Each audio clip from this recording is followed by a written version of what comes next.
You are losing deals not because you don't know how to sell, but because you don't know how to unsell. Most sales reps are out here just pitching everyone. Why do they do that? Because their manager told them to. Let me tell you something. Your sales manager does not close on my level. Top closers do not waste time trying to convince the wrong people. They filter, they qualify, they unsell. That's why they close bigger deals with bigger clients and make more money with less stress. So, in this training, I'm going to show you the tool that you've been forgetting to use, the one that'll instantly boost your authority, increase your close rate, and have your sales manager asking you for advice. Let's get into it. Have you ever walked into a store and the second the employee asks you, "Can I help you find something?" You're like, "Nope, I'm good, thank you," even though you actually needed help? Why do you think you do that?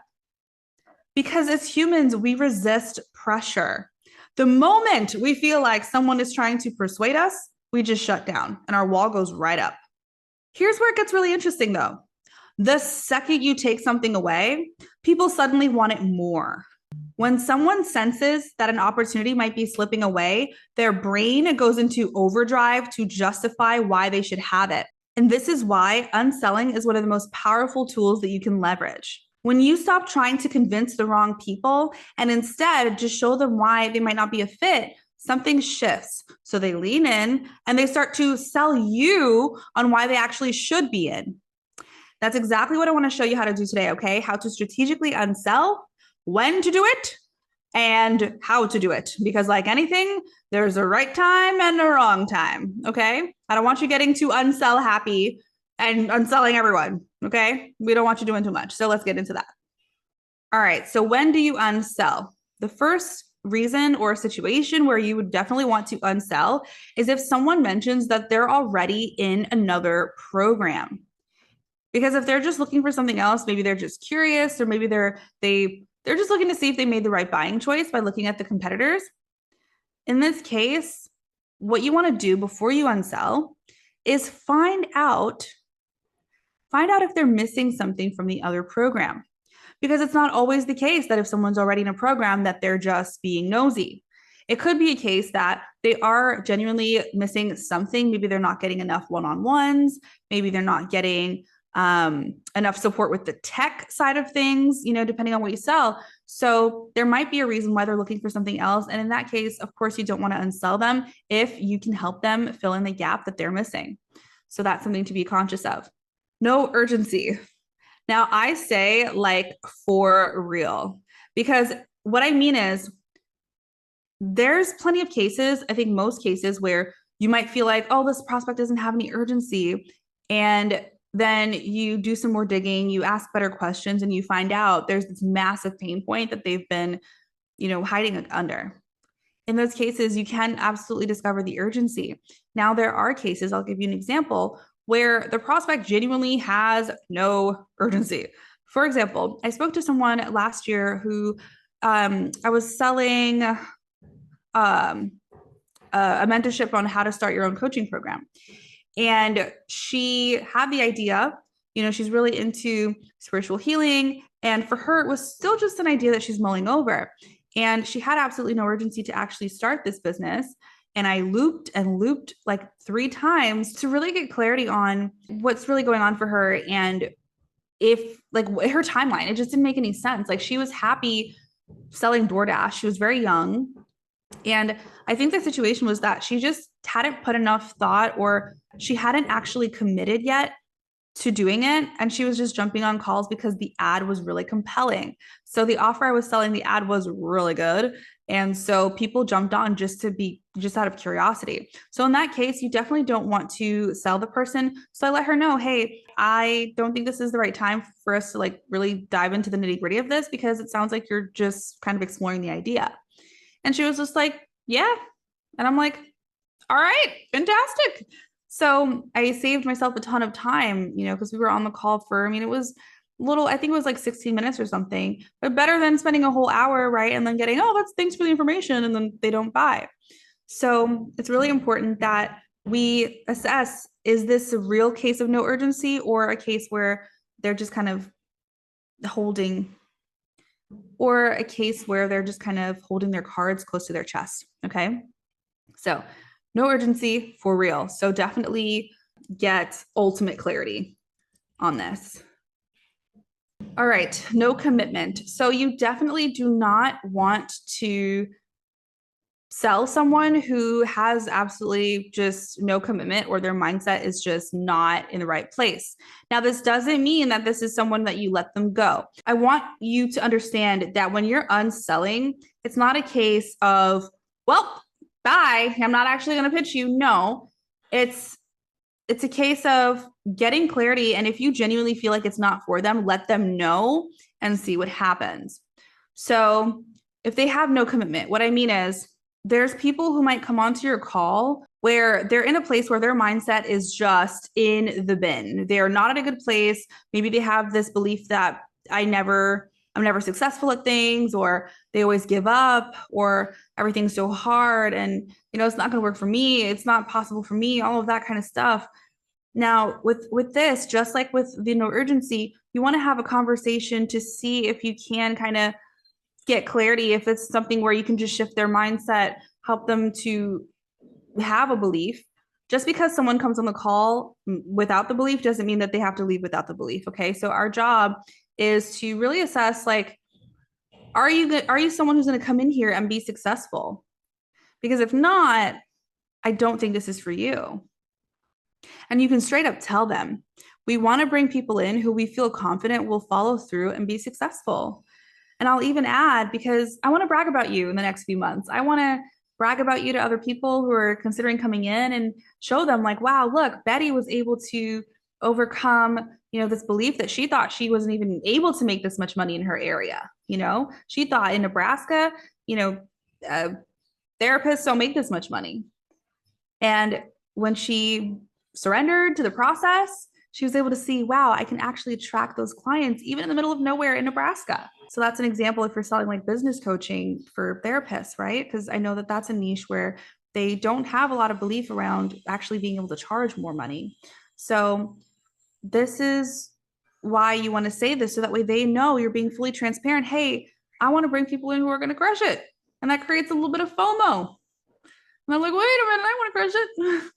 And so if they want it badly enough, they will lean in, and they'll be in a much better place to actually go over the line at the end of the call. Another example is if they don't actually need the thing. This is so important, because sometimes we get those stragglers. Sometimes we get those stragglers who are like, I don't know, I saw an ad, it looked cool. They said a word and it attracted me, and they don't actually need the thing. For example, if you're selling like fitness coaching or nutrition, right? And the person comes on, they're like, yep, I just, I bought these supplements, and I want to see what's what with them. And yeah, I have a personal trainer, and my wife is a chef. And yeah, like, I just wanted to see what the call was about. Okay. Well, I would be curious, like, okay, you have a trainer, your wife's a chef. Does she do your cooking? Yeah. Okay, cool. Is it healthy cooking? Oh, fantastic. Amazing. And then I would want to know, does this person actually need our help? Do they actually need our program? Because he's got a personal trainer, he's got someone cooking meals. He probably doesn't need the thing, right? Now, that's a very obvious example. But really think about it. Like, another example in the business coaching niche is someone who I actually did unsell him, and he ended up buying anyway. Here's the situation. He owned a chain of nail salons, which is fantastic. Good for him. It's just that our program was geared specifically for online coaches. And so he's someone who clicked on the ad and booked a call because the influencer was very compelling. And so I literally told him, I was like, I think it's so cool what you're doing with your nail salons. That's really cool, because it was like the bougie kind with the champagne and all of that. And I'm like, that's awesome. It's just, I don't think we'd be the best fit to help you grow the business, because our everything is tailored for online coaches. And he was like, well, I've been thinking about becoming an online coach. And I'm like, okay, cool. I was like, well, when you are ready to go all in on that business, I'm happy to have a conversation and see if we can help you then. And he just was like, well, my girlfriend, she's an online coach. And I'm like, cool. She's not on the call. So I still didn't want to sell him.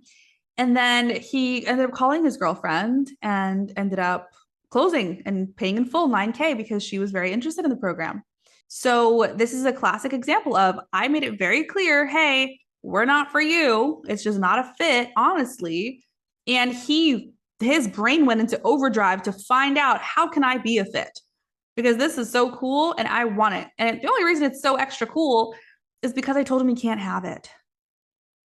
And so do not be afraid to unsell. Do not be afraid to let the person know, hey, I don't think this is the best fit for you because, okay, red flag is another one. And then I'm going to get into specifically how to do it. Okay. There's a way to do it that's respectful and that doesn't get people like angry at you. So, red flag. I love this example. So, a red flag is like if you feel like this person is going to be a terrible client. So again, this is someone who like maybe they are a fit for the program because they have the right problem that you solve, and they are giving you big, big red flags. An example is a guy, this is again, business coaching for online coaches. We could help him. It's just that his goal, and I got clarity. I asked him like 3 times, are you like, why? Like, why 1 million in 90 days? His goal was to make 1 million cash collected in 90 days. And that's fantastic. I did the math. I even sat there with him and did the math based on our process. He would have needed to invest over $30,000 a day into ads. And again, if he had the budget, I would have brought him in so that way we can just go crazy with his ads and get him, to the return that he wants. But he didn't have the budget to do that. And so I let him know, hey, I can appreciate that that's your goal. I can appreciate that you want to do 1 million cash collected. I think it's very ambitious and amazing. And there are ways to do it. Again, I just broke it down for you, 30,000 a day in ads. But unfortunately, since you don't have the budget to do that, I can't bring you in because it's unfair for the coaches on the inside to work so hard to help you when your result is the result that you want. It's something that we cannot, we don't feel comfortable fulfilling on because we can't do that.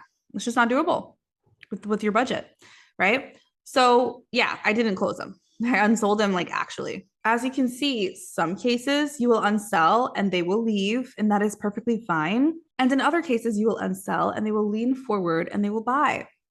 Either way, the moral of the story is you're not supposed to sell everyone. You're not supposed to pitch everyone. Okay. Now let's talk about how to do it effectively. So step number 1 is to explain why they are not a fit clearly and respectfully. That is the key. If you are going to DQ somebody, if you're going to disqualify somebody, you better make sure you deliver it in a way that's respectful so that they don't get upset and write a bad review, and worse, include your name in the review. Because people, a scorned prospect, I'm sure you've probably seen what they're capable of. So this is really important. Here's an example where you're unselling someone because they're not a good fit in terms of urgency. I think that'll be a good one to show you. So, okay. So Sasha, I think your idea for the business is really cool. And I think that you can do really, really well one day. I just don't think that right now is the right time to discuss going into the 6-month program, because it's important that you have complete clarity on what it is that you want to do and that you're ready to make it happen now. Because otherwise, it's not going to make sense for you to come into a program when you don't really have all the pieces together. You know what I mean? So I think what I would recommend, actually, this is number 2, what I would recommend is the influencer. So let's say Natasha has a really good podcast episode about structuring your offer. If you're starting from scratch, right? It's about 45-minute long episode. She breaks it down super in depth. I'm actually going to email you the link to that episode because I think it'll be super useful for you. Okay. And then after you watch that, let me know your thoughts on it. Let me know what questions you have. And I'm happy to help you when you feel ready to go all in on making this business happen. Okay. That's how you want to do it. So always explain clearly and respectfully, and then give them a free resource. It could be an ebook, it could be a webinar, it could be a video training, like anything the influencer has, and a podcast. And if you don't have a specific resource from the influencer that you're selling for, or if you are the influencer, if you don't have one for that you've created yourself, first of all, make one, right? If you are the business owner or the coach, if you are a closer or a sales rep, just get a Hormozi podcast episode or YouTube video that you think will really help them with the thing. You know, if they're struggling to figure out how to save up the money, send them an episode or a podcast or anything that you've ingested yourself that you feel like, oh, I think this will be really helpful. Okay, it doesn't have to be from the influencer. So don't ever let people go empty-handed. That is the rule of thumb. Do not let them go empty-handed, because they're going to leave the call feeling like what the heck just happened? Like, they're going to feel pretty icky when they get off the call because they took the time out of their day to meet with you and they did not get pitched. So that's why you want to send them away with something. Okay. So let's cover another example, an example that is more around finances, because that is the most common reason why you would be disqualifying someone, right? So if they are not in a position financially to invest in the program, like I'm talking, like there's no chance, even if they had good credit, then you would disqualify them, of course. So here's how you would unsell them if it's financial. Same thing. Number one, explain why. Okay, so Susie, I don't think right now is the best time to get into all the nitty-gritty of the 3-month program. And the reason I say that is because in order to do that, I want you to be in a position where you're able to invest in some of the, in the tools and the resources that you need to get the business up and running. I don't want you to be like stressing about paying the bills or, going hungry over this. So let's do this. That's the key. Let's do this. When it comes to finances, let's do this. Let's create a plan where over the next 2 to 3 months, you can save up as much as possible. And then once you have a little bit of a cushion financially set aside, we can discuss diving into the program and what that would look like specifically. Okay. But first, let's save up $1,500. Let's say $1,500 is like the lowest payment plan. I would say like $2,000. So right now, are you able to pick up more hours with your job? So you see what I'm doing? I'm working with them on the game plan to save up more hours. Can you do Uber? Can you, I always recommend Uber or Lyft if they live in a big city like New York or LA or any big city, really, like any downtown, because Uber does pretty well. Are you able to do that? If not, are you able to dog sit or just really work through it with them? Subscriptions you can cancel. You'd be surprised. People have a lot of money in subscriptions, hundreds of dollars a month. It's important to just work through it with them after you've explained why it's not a fit. So that way they leave the call with something. The key principle with all of this, with unselling, is to leave the prospect better than you found them. Okay. That is the key. What makes this so powerful is that when you lean out, they lean in. So in more cases than not, the person's going to lean in. They're going to figure out a way, whether they can buy it today or not, they're going to want it more, and they will respect you more as a result, which is the ultimate goal, right? They will respect you more. And whether they come back another time or not, they feel better. So starting today, I want you to stop selling everybody. Instead, you become the prize. Become the closer who people fight to work with. Because when you master the art of unselling, you're not just building more money, you're building your business and you're building a positive reputation. Now, if you got value from this, don't sit on it, go apply it. That's it for today. Go out there and be great.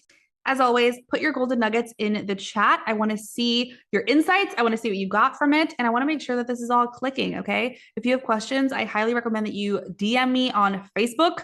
Please DM me on Facebook. My Instagram one, it always ends up going in the request if we're not friends. So just DM me on Facebook and I will see you in the next one.